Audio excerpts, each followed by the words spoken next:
Salam sejahtera untuk kita semua, shalom, damai di hati.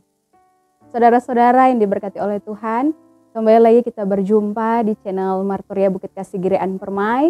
Dan di saat ini kita akan sama-sama belajar dan membaca isi dari kebenaran firman Tuhan. Namun sebelum itu, mari kita meminta hikmat dan kekuatan daripada Tuhan. Mari kita berdoa. Segala puji dan syukur kami naikkan kehadirat-Mu ya Tuhan Allah kami. Kami bersyukur dan berterima kasih untuk setiap kebaikan bahkan penyertaan Tuhan di tengah-tengah kehidupan kami. Bahkan di saat ini Tuhan, kami rindu dan hendak membaca kebenaran firman Tuhan. Kami meminta hikmat dan kekuatan daripada Tuhan. Biarlah ketika kami membaca dan merenungkan firman Tuhan, kami boleh diberikan pemahaman dan pengertian sehingga kami boleh melakukan itu dalam kehidupan kami hari lepas hari. Terima kasih Tuhan bagi hamba-Mu, biarlah Engkau yang menuntun dan mengurapi hamba, sekiranya hamba boleh berkata-kata hanya sesuai dan seturut dengan kehendak Tuhan. Kami siap untuk sambut firman-Mu di dalam nama Tuhan Yesus Kristus. Amin. Saudara-saudara yang dikasihi dan diberkati oleh Tuhan, marilah kita membaca Alkitab yang terdapat dalam 2 Korintus 8 ayatnya yang pertama sampai yang ke-15. Saya akan menuntun kita dalam pembacaan di saat ini. Firman Tuhan tertulis demikian. Pelayanan kasih. Saudara-saudara, kami hendak memberitahukan kepada kamu tentang kasih karunia yang dianugerahkan kepada jemaat-jemaat di Makedonia. Selagi dicobai dengan berat dalam pelbagai penderitaan, sukacita mereka meluap dan meskipun mereka sangat miskin, namun mereka kaya dalam kemurahan.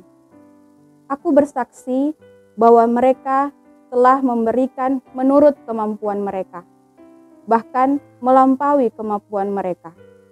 Dengan kerelaan sendiri, mereka meminta dan mendesak kepada kami supaya mereka juga beroleh kasih karunia untuk mengambil bagian dalam pelayanan kepada orang-orang kudus.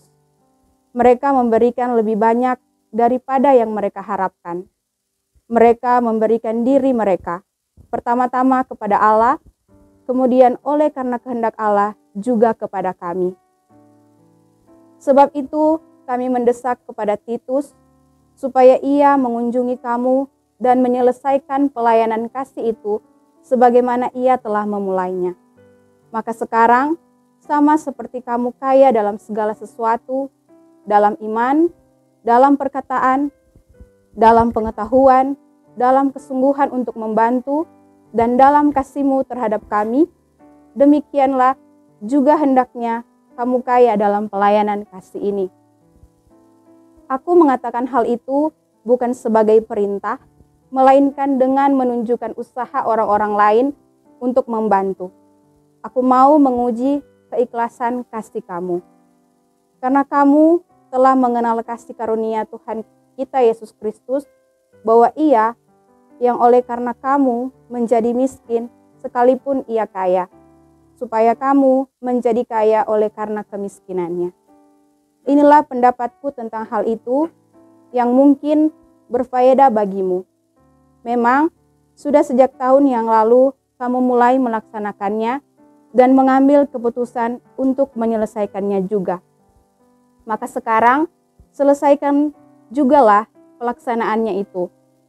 Hendaklah pelaksanaannya sepadan dengan kerelaanmu dan lakukanlah itu dengan apa yang ada padamu. Sebab jika kamu rela untuk memberi, maka pemberianmu akan diterima.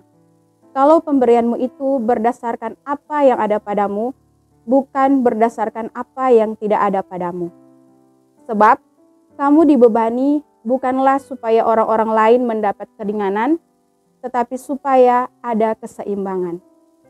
Maka hendaklah sekarang ini kelebihan kamu mencukupkan kekurangan mereka, agar kelebihan mereka kemudian mencukupkan kekurangan kamu, supaya ada keseimbangan. Seperti ada tertulis, orang yang mengumpulkan banyak tidak berkelebihan, dan orang yang mengumpulkan sedikit tidak kekurangan. Saudara-saudara yang diberkati oleh Tuhan, saat ini saya akan menjabarkan trilogi pembangunan jemaat tanggal 18 sampai dengan tanggal 24 September tahun 2022 dengan tema bulanan merajut spiritualitas, bergereja, berbangsa dan bernegara, dan tema mingguan hendaklah kamu kaya dalam pelayanan kasih. Alasan pemilihan tema. Gereja diutus untuk menghadirkan kerajaan Allah di tengah dunia. Tugas ini selaras dengan doa yang diajarkan oleh Tuhan Yesus, yakni datanglah kerajaanmu, jadilah kehendakmu di bumi seperti di sorga. Kehadiran gereja, yakni orang-orang yang percaya kepada Yesus Kristus sebagai Tuhan dan Juru Selamat, haruslah mencerminkan dan memancarkan tanda-tanda kerajaan Allah di tengah dunia. Ini adalah tugas dan panggilan gereja yang teramat penting, mengingat keadaan dunia yang telah jatuh ke dalam dosa dan dipenuhi dengan banyak penderitaan. Penderitaan manusia meliputi kemiskinan dan kelaparan yang dialami oleh tidak sedikit orang di dunia ini. Faktanya, hampir setiap hari, kemiskinan dan kelaparan adalah salah satu faktor teratas dari banyaknya penyebab kematian di dunia ini. Menghadapi fakta ini, gereja diutus Allah hadir di tengah dunia untuk menyatakan pelayanan kasih-Nya. Kehadiran dan tanda-tanda kerajaan Allah itu sendiri haruslah nyata pertama-tama di dalam gereja, yakni dalam hubungan orang percaya dengan sesama orang percaya lainnya. Hanya apabila hal itu terjadi, maka gereja dapat menjadi kesaksian bagi orang-orang di luar gereja yang belum mengenal Injil Yesus Kristus.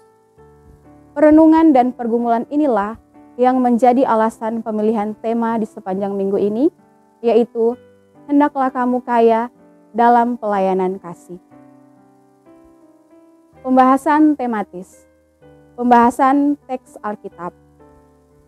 Surat Rasul Paulus dalam 2 Korintus berbicara secara khusus tentang persiapan pengumpulan uang bagi jemaat di Yerusalem. Pengumpulan uang tersebut dimaksudkan sebagai bantuan bagi orang-orang percaya di Yerusalem yang sedang menghadapi wabah kelaparan yang berkepanjangan. Ide untuk mengumpulkan uang ini menegaskan komitmen Paulus untuk membantu orang-orang Kristen yang ada di Yerusalem. Pengumpulan ini adalah proses yang sementara berlangsung ketika Paulus mengirimkan surat 2 Korintus ini kepada jemaat di sana. Paulus membuka pasal ini dengan memakai jemaat-jemaat di Makedonia sebagai model untuk mengemukakan maksudnya.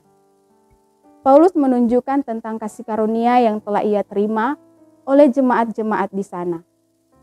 Kata kasih karunia muncul sebanyak 10 kali dalam pasal 8 sampai yang ke-9 dan menegaskan penekanan Paulus tentang apa yang seharusnya mendorong jemaat dalam melaksanakan pengumpulan bantuan tersebut. Dalam hal ini, kasih karunia Allah sajalah yang mendorong dan memampukan jemaat-jemaat di Makedonia memberi dan menyatakan kemurahan. Pemberian jemaat-jemaat di Makedonia sendiri bukanlah pemberian biasa, sebab mereka memberi di tengah keadaan dalam pelbagai penderitaan. Kata penderitaan di sini menunjuk pada tekanan yang dihadapi jemaat-jemaat di Makedonia yang datang dari luar. Jemaat-jemaat ini, di dalamnya jemaat di Tesalonika, Filipi, dan Berea, menghadapi lingkungan yang memusuhi mereka. Hal ini menjadi penyebab mengapa jemaat-jemaat ini berada dalam kemiskinan. Sekalipun sebenarnya Makedonia adalah daerah yang makmur secara ekonomi, gangguan dan tekanan yang mereka hadapi dari pihak orang-orang non-Kristen membuat jemaat harus menderita kemiskinan.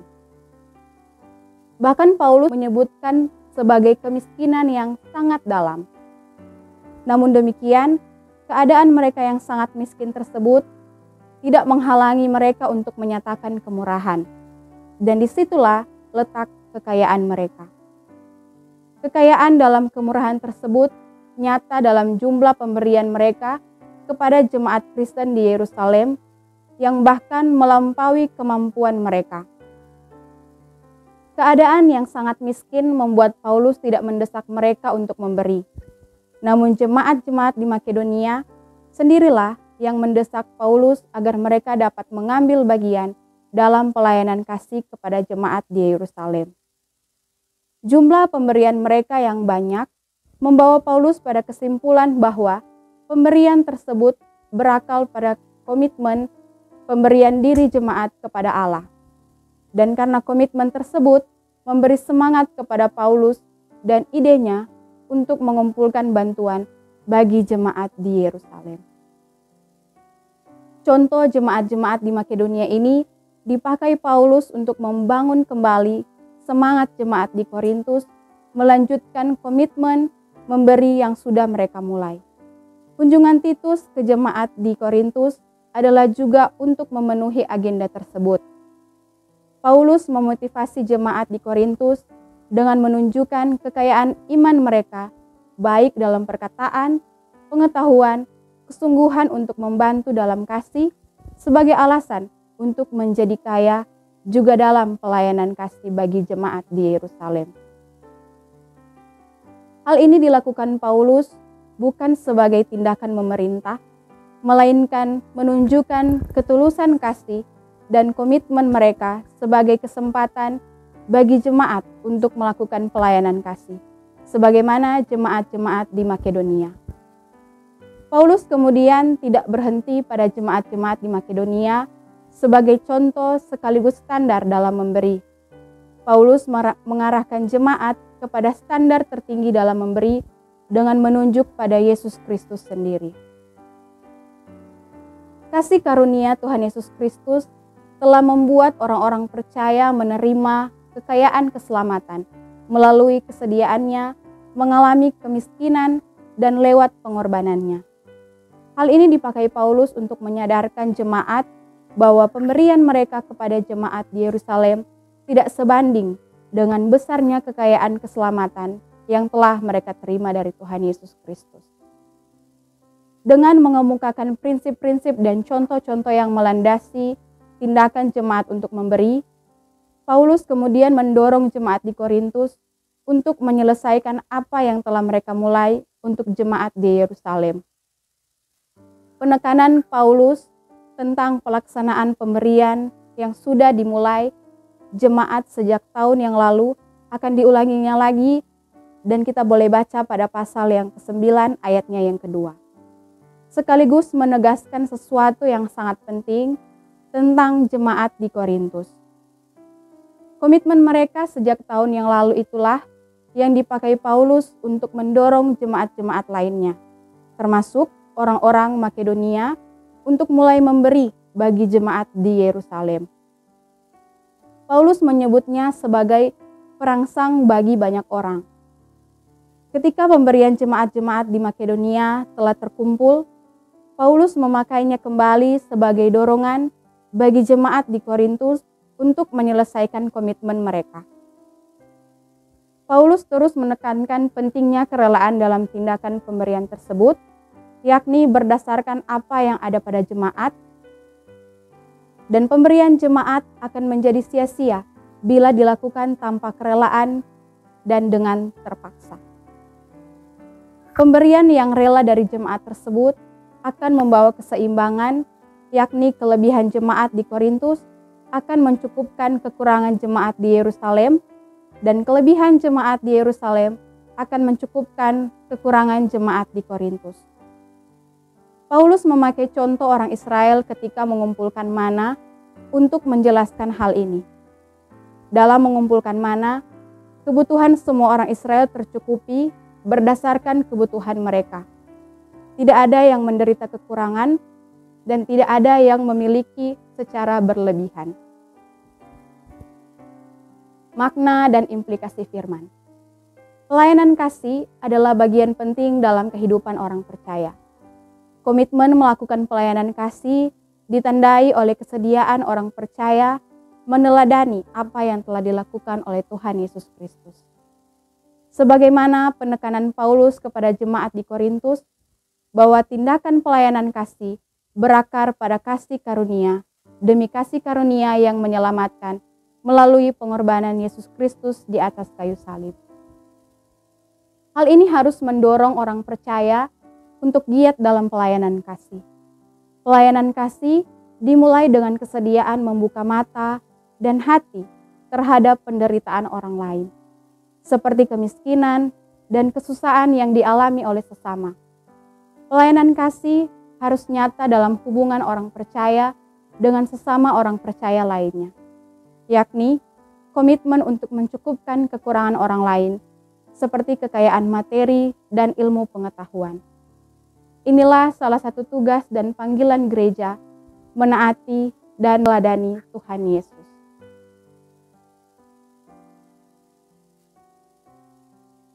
Mari kita berdoa.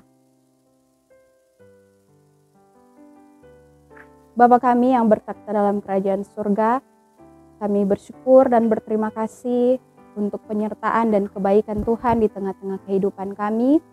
Bahkan kami berdoa untuk firman Tuhan yang boleh kami baca dan renungkan di saat ini. Biarlah Tuhan memberkati sehingga firman yang boleh kami baca dan kami renungkan itu boleh menjadi berkat bukan hanya bagi kami secara pribadi, tetapi juga bagi orang-orang yang ada di sekitar kami. Terima kasih ya Tuhan, di saat ini juga kami mengucap syukur untuk setiap kebaikan dan penyertaan Tuhan dalam kehidupan kami, dan biarlah apapun yang boleh Tuhan percayakan bagi kami, itu boleh kami pakai guna hormat dan kemuliaan Tuhan lewat hidup yang Tuhan anugerahkan bagi kami semua. Terima kasih ya Tuhan, berdoa untuk tim multimedia Bukit Kasih Girian Permai. Tuhan memberkati selalu dengan kesehatan dan kekuatan agar pelayanan yang dilakukan semata-mata hanya untuk hormat dan kemuliaan akan nama Tuhan. Ini kami yang berdoa dan bersyukur hanya di dalam nama Tuhan Yesus Kristus. Amin.